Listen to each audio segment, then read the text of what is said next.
So hey, welcome back to my YouTube channel. After a long time, మళ్ళీ ఇట్లా vlog లాగా చేస్తున్నా. Hero 8 నుంచి DJI Action 4కి అప్గ్రేడ్ చేసిన అనమాట. సో మేబీ ఎవరైనా కొత్తగా ఇప్పుడు మోటో వ్లాగ్ స్టార్ట్ చేయాలనుకున్న వాళ్ళు ఏ కెమెరా తీసుకోవచ్చు అని చెప్పడానికి చిన్న వీడియో చేద్దాం అనుకున్నా.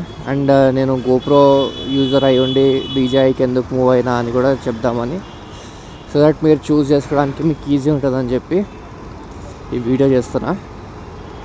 సో ఫస్ట్ ఇప్పుడు మెయిన్గా 3 హై ఎండ్ కెమెరాస్ ఉన్నాయి, యాక్షన్ కెమెరాస్. అంటే చిన్న చిన్నవి వేరే ఉన్నాయి అనుకోండి, ఎస్జే కెమెరా అని, నేను వాటి గురించి చెప్పట్లేదు.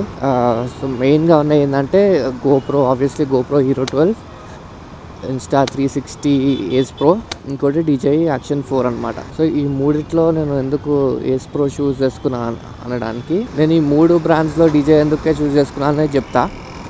సో ఫస్ట్ Insta360 Ace 3 నేను థింక్ చేసి ఒక రివ్యూ చూడగానే లైట్ తీసుకున్నా. ఎందుకంటే కెమెరా చాలా బాగుంది, లో లైట్ చాలా బాగుంది Insta360లో. కాకపోతే ప్రాబ్లం ఏంటి అంటే దానికి స్క్రీన్ కొంచెం ఫ్లిప్ చేయొచ్చు అనమాట. అంటే స్క్రీన్ పైకి వస్తుంది. సో మనం రఫ్ అండ్ టఫ్ యూజ్ చేసిన బై ఎనీ ఛాన్స్ దానిపైన ప్రెషర్ పడినా కింద పడ్డా అది విరిగిపోతే మళ్ళీ అదో పరేషాన్ అని చెప్పి నేను అది డ్రాప్ అయిపోయినా ఒక రివ్యూ చూడంగానే. జాగ్రత్తగా వాడుకుంటే అది చాలా మంచి కెమెరా. AI ఫీచర్స్ అవి కూడా ఉన్నాయి అనమాట దాంట్లో. కానీ మన దగ్గర ఎలాగైనా X3 ఉంది కాబట్టి 360ది అది పిచ్చ లైట్.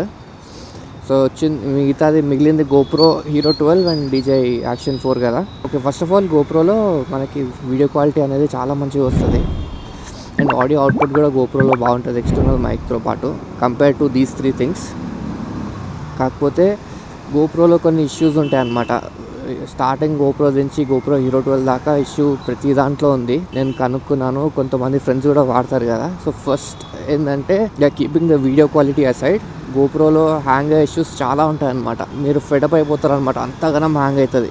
ఎప్పుడు హ్యాంగ్ అవుతుందో తెలియదు. ఏదైనా మూమెంట్ ఉంది, మీరు క్యాప్చర్ చేస్తున్నారు, సడన్గా హ్యాంగ్ అయిపోతుంది. ఆ వీడియో రికార్డ్ కాదు. ఒక్కొక్కసారి వీడియో రికార్డ్ అవుతుంది, ఆడియో రికార్డ్ కాదు. ఒక్కొక్కసారి ఏమో ఫ్రీజ్ అయిపోతుంటుంది అనమాట. రికార్డింగ్ అయితే స్టార్ట్ అవుతుంది బట్ ఫ్రీజ్ అయిపోతుంది. సో చాలా మూమెంట్స్ మిస్ చేయొచ్చు అనమాట. ఇప్పుడు ఫర్ ఎగ్జాంపుల్ మీరు మోటో వ్లాగ్ చేస్తున్నారు అనుకోండి, కంటిన్యూస్గా కెమెరాని చూడరు కదా, మీరు రోడ్డు మీద అక్కడిక్కడ చూస్తుంటారు. బట్ మనకు తెలియకుండానే కెమెరా అనేది ఫ్రీజ్ అయిపోయి ఉంటుంది. సో మీరు ఏదో చెప్పేస్తారు, ఏదో చూపిస్తారు. ఇంటికి వెళ్ళాక మెమరీ కార్డ్ పెట్టుకొని చూస్తే ల్యాప్టాప్లో ఏముండదు, సగమే ఉంటుంది, లేకపోతే వాయిస్ రికార్డ్ కాదు.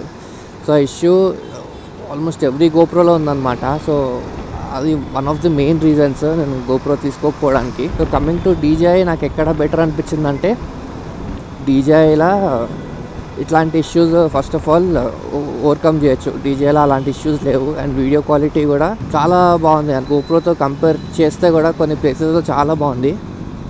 లైక్ లో లైట్ వస్తే GoProని ఈజీగా బీట్ చేస్తుంది అనమాట. మనది 1.4 ఇంచ్ సెన్సర్ కాబట్టి 1.2 ఇంచ్ సెన్సర్ అదొక మెయిన్ రీజన్. అండ్ ఇంకోటి ఏంటంటే క్విక్ ఛార్జింగ్ ఉన్నది ఇందులో. సో మీకు 18 minutesలో 80% ఛార్జ్ అయిపోతుంది battery. So if you're on some tour or మీకు ఎక్కడైనా అంటే చాలా ఈజీగా ఛార్జ్ చేసేసుకోవచ్చు. పవర్ బ్యాంక్ పెట్టేసుకొని 20 minutesలో ఛార్జ్ అయిపోతుంది. అంటే లైక్ బ్యాటరీ ఆల్ డే అనుకోవచ్చు. ఇంకా 20 minutes బ్రేక్ అయితే ఉంటుంది కదా.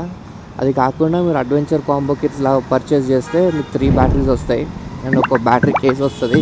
దాంతోనే ఛార్జింగ్ చేసుకోవచ్చు. అది మంచిగా అనిపించింది. ఇంకోటి ఏంటంటే మ్యాగ్నెటిక్ పౌండ్ సిస్టమ్ అనమాట. ఇప్పుడు GoProని స్క్రూ చేయాలి, అన్స్క్రూ చేయాలి, తీసి పెట్టాలి. అది హ్యాంగ్ అయినప్పుడేమో మనం మీడియా మార్ట్ వాడతాం కాబట్టి అది హ్యాంగ్ అయినప్పుడు అంతా ఫస్ట్ అన్స్క్రూ చేయాలి, మీడియా మార్ట్ తీయాలి, దాని తర్వాత బ్యాటరీ తీయాలి, మళ్ళీ పెట్టాలి, మళ్ళీ స్క్రూ చేయాలి, మళ్ళీ దీనికి పెట్టాలి. సో దానికి ఈజీగా ఒక 5-10 minutes అయిపోతుంది అనమాట. మీ డ్రైవర్ చాలా బ్రేక్స్ అయ్యేవి నాకు అట్లా. GoPro హ్యాంగ్ అయినందుకు కనీసం ఒక 10 సార్లు ఆగేటుండే ఏదైనా లాంగ్ టూర్కి వెళ్తే. సో DJIలో అలా లేదు. మీరు ఈజీగా క్లిప్ ఆన్ క్లిప్ ఆఫ్ చేసుకోవచ్చు. అండ్ హ్యాంగ్ అయితే ఎలాగ అవ్వదు. ఫర్ ఎగ్జాంపుల్ 2 మౌంట్స్ ఉన్నాయి అనుకోండి, ఇక్కడ అక్కడ జస్ట్ ఒక కొన్ని సెకండ్స్లో ఎక్కడ తీసి అక్కడి నుంచి ఇక్కడ పెట్టుకోవచ్చు. అదొకటి మంచిగా అనిపించింది. And field of view compare to GoPro కొంచెం వైడ్ ఉంటుంది, 115 degrees అనమాట. సో ఎక్కువ క్యాప్చర్ అవుతుంది దాంట్లో కూడా. సో ఇవి మేజర్ డిఫరెన్సెస్ నాకు. ఇవి అంటే మనం పెట్టే డబ్బులకి వర్త్ అనిపించింది అనమాట. మళ్ళీ GoProలో కూడా మీరు మీడియా మోడ్ అవన్నీ కొనాలి, అదొక 7,000-8,000 రూపీస్ అవుతుంది. మళ్ళీ మైక్ కొనాలి, అన్నీ కొనాలి.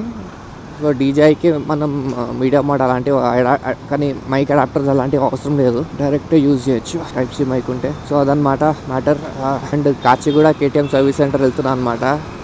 నేను కొండాపూర్లో వచ్చా బైక్, కానీ బైక్ అస్సలు స్మూత్గా లేదు. సో కేటీఎం సర్వీస్ అనేది పెద్ద ప్రాబ్లం అవుతుంది, ఎక్కడ సరిగ్గా చేయట్లేదు, అసలు వాళ్ళకి ఇష్యూ ఏందో కూడా తెలియట్లేదు. But I'll make another video for this. So ఇప్పుడు దాకా చూస్తుంటే thank you. Please do like, subscribe, share. And voice చాలా లోగా ఉంది, సో ఏమనుకోకండి, కొంచెం హెల్త్ బాగాలేదు.